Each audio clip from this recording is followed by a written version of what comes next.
Nick, I think a lot of different people are going to have a lot of different ways that success will work itself out for the Lakers, whether it means the playoffs or further than the playoffs or win total. What do you think success will look like for this Lakers team? Well, they have to make the playoffs, but I'm going to take that as a given. I think that there are a few things you can look at as far as what is a successful season. I agree with LeBron. It's not do they win a championship. Those are far too high of expectations, not only with this roster, but particularly with Golden State sitting out there in the West.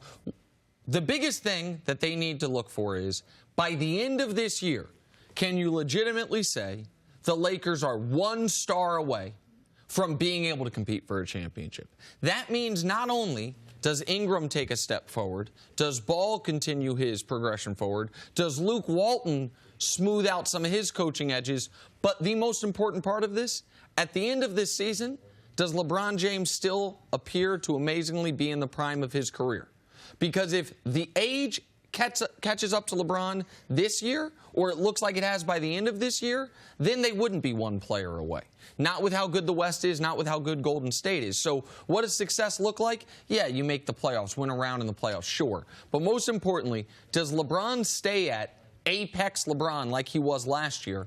Do Ingram and Ball take the necessary steps forward that we can say, if they were to add a Kawhi or if they were to add another star, that they can compete for a championship next year? First things first, there's no way, it's impossible that LeBron is not the same player that we saw in the NBA Finals. It's impossible. That he is or is not? That he isn't that same player. It's impossible. There's no way that Father Time will sneak up on him in L.A. and pop, just hit him in his head. Like, LeBron is in peak shape. He's had a great offseason.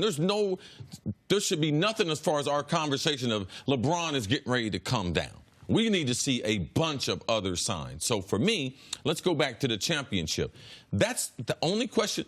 The only team you can pose that question to, the only player you can pose that to, is Kevin Durant and the Warriors. That's the only. You can't ask any other player in the NBA, hey, if you guys don't win a championship, is it a successful season? Kevin Durant no, it wouldn't be successful. Steph Curry, no, it wouldn't be successful.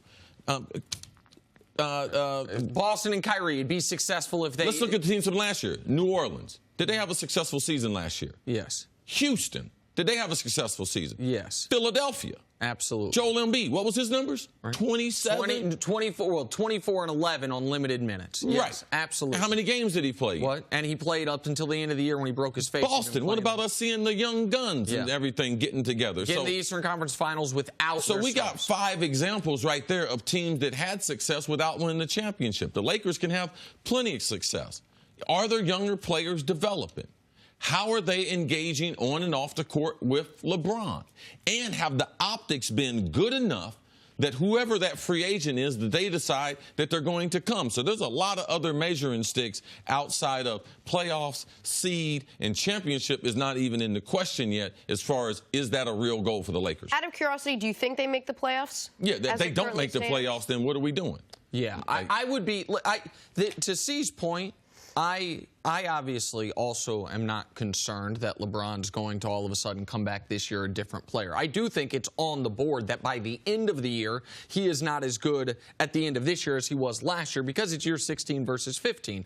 But the supporting cast that he's playing with is so much better. It's so much better than what he had in Cleveland. So I wouldn't be able to draw that conclusion. But I'm not looking for LeBron is in a rare class. And as long as I see Tom Brady do it, I just saw Tiger Woods win a golf tournament with a fuse back.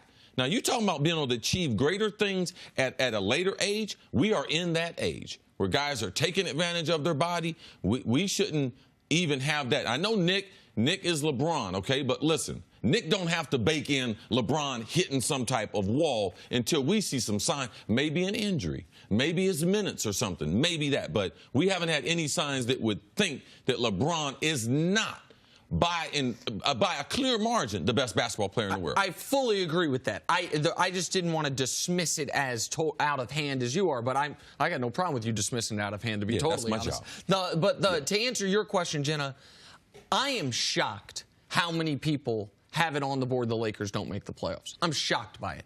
Now, if you want to say that they can't beat Houston in a series, understand. You want to say they would get washed by Golden State in a series, understand. But 8 teams make the playoffs out west. They got they would have been a fringe playoff team projected if LeBron didn't go there. Yes. They had improved by 9 wins each of the last 2 years. Last year they won 36 games. People would have said, the Lakers probably going to be about 500 this year. That's probably not good enough for the playoffs, but it's right beneath. Like, they're going to make the playoffs. If they don't make the playoffs, something has gone disastrously And it's not wrong. as if 8 teams in the West got better. Maybe Denver got better, but the rest of the teams outside of Golden State, who got better? Portland? You think they got better? Well, that's the Utah? Go ahead. No, I interrupted you. I was just going to add to the teams, like the Pelicans. They didn't get better. No. They lost Rondo and Boogie. Houston didn't get better. Now, we're not trying to say the Lakers are in the same class, but I'm just talking the totality of all these teams, because you play these teams multiple times. We know the West is better than the East, but no one really got better at the top but Golden State. So you're playing these teams 4 times in the West. I believe that that's how they are able to get into the playoffs. The reason why I'm not concerned, our friend Chris Mannix, he's concerned, of course. And Mannix is concerned, and there's a few others. I think it's crazy. I think that the Lakers have a better odds of being the 3 seed than the 9 seed. And I believe that wholeheartedly. Thanks for watching. Subscribe here to get the latest from the show. Also, be sure to check out more of the best clips from First Things First, or go watch a few segments from our other shows on FS1.